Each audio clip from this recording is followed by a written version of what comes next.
Stream a live sports event today. Stream thousands of live and on-demand sporting events from any device. Click link in description box down below to watch full game in high quality. Don't forget to like and subscribe this channel for more sports updates. Thanks for watching and enjoy the game.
Almost 3 miles below this formation of American flying fortresses, there lies Marienburg in East Prussia. Up to this moment, one of the most important cogs in Germany's war machine. The specific target on which this lead bombardier is lining up his bomb sight is the Focke-Wulf 190 plant. Up to this instant, this aircraft factory has been accounting for almost 50% of Germany's total FW-190 fighter assembly. Bombs away. Tons of bombs rain down in a tight pattern of destruction. This, remember, is no area attack. It is an assault on one single target, and any bomb that falls outside that target has failed to achieve its purpose. The assembly of fighters in this Focke-Wulf factory has come to a sudden and violent end. To many, the bombing of Germany probably seems to be little more than a series of capricious adventures, one attack unconnected in any way with the one that preceded it or the one that will follow it. It is easy for the average citizen to envision the positions of ground armies because of maps like these, which make the positions of the contesting forces quite clear. It is harder to express so graphically the progress of a bombing program. Yet there is a real line in this battle of Germany, not a geographical front, but an industrial one. In the British Isles, there are the Allied air forces. On the European continent, we have Regensburg, Marienburg, Bremen, Oschersleben, Warnemünde, and Kassel. These are the major German fighter assembly plants, and as such are actually the center of Germany's industrial defense line. However, these are only the places where the aircraft is assembled into the finished fighting machine. Component parts for German fighters are made at Anklam. the Weserflugzeugbau works at Bremen, the great Hedderheim propeller works near Frankfurt, the aircraft tire factory at Hanover, the CAM ball bearing plant at Paris, and the ball bearing factories at Schweinfurt. Obviously, an assembly plant can't operate if other plants aren't building the parts from which the enemy planes will be assembled. Holz produced 29% of all German synthetic rubber production and is in fact responsible for 18% of our entire supply of rubber, natural or synthetic. At Bochum, there's a great steel plant producing high-grade aviation steel. Herøya, up in Norway, is a great producer of aluminum and magnesium, metals which figure importantly in aircraft production.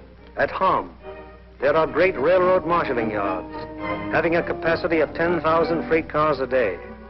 Much of the tonnage handled here is closely connected with the manufacture, assembly, maintenance, and repair of enemy aircraft.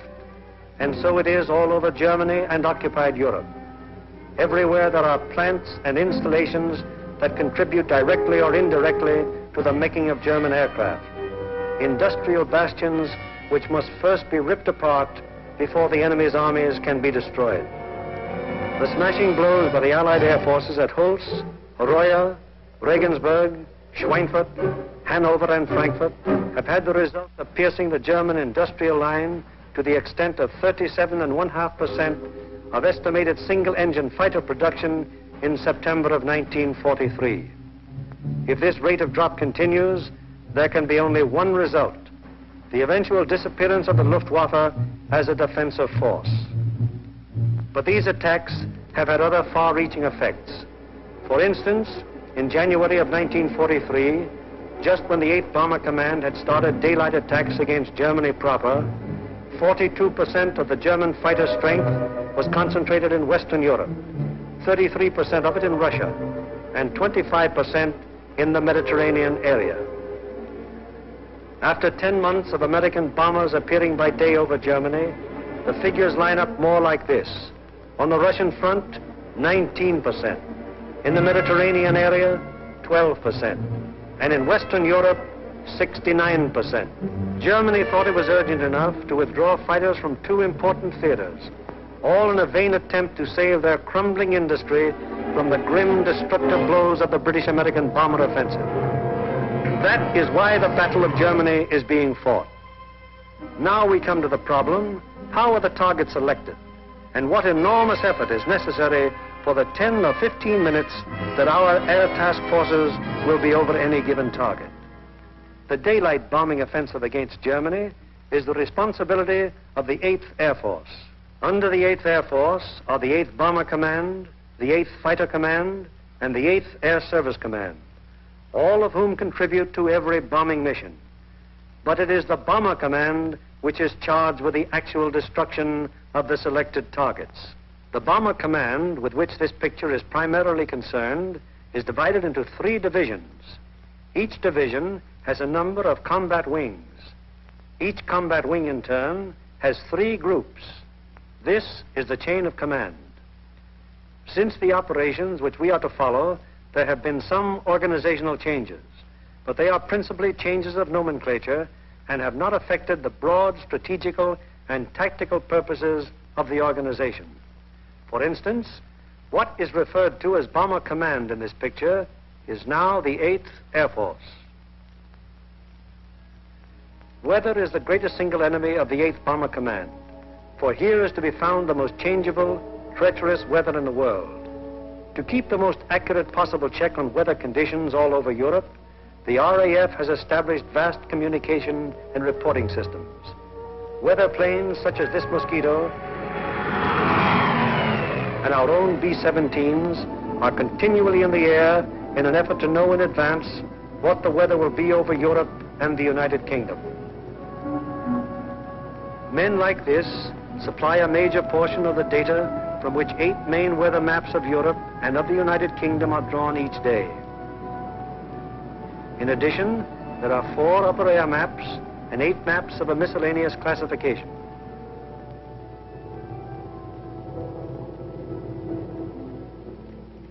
In this room, all weather information is collected coordinated by the RAF, and sent out by teletype to every responsible command.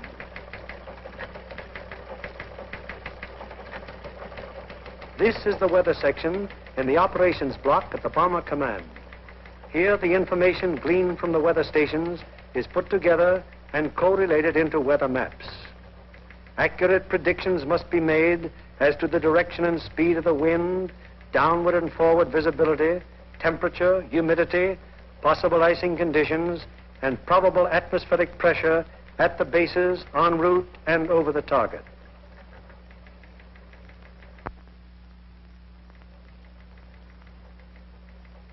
Upon the findings made in this room will depend whether or not there will be an American bombing of a German target tomorrow. This is the operations room of the Bomber Command. Here is where the wheels are put in motion for any American bombing attack. Right now, the officers you see are waiting for the Commanding General's morning conference. They are the A3, or Operations Officer, the Operational Intelligence Officer, a Weather Officer, and other members of the staff.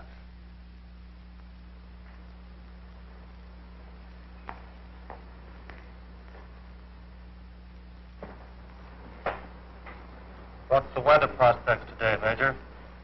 It looks like most of Germany will be pretty good, sir. But we have a warm front approaching from down here, which we do not expect to affect the bases until late in the evening. How's the weather at Anklam? At Anklam, sir, we expect 2 to 5 tenths of low cloud and small amounts of middle and high cloud above 18,000 feet. Visibility 6 to 8 miles. How about Marienburg? At Marienburg, 2 to 4 tenths of low cloud, little or no middle or high cloud, visibility 6 to 8 miles. What will it be at Danzig and Gdynia? At Danzig and Gdynia, sir, 2 to 5 tenths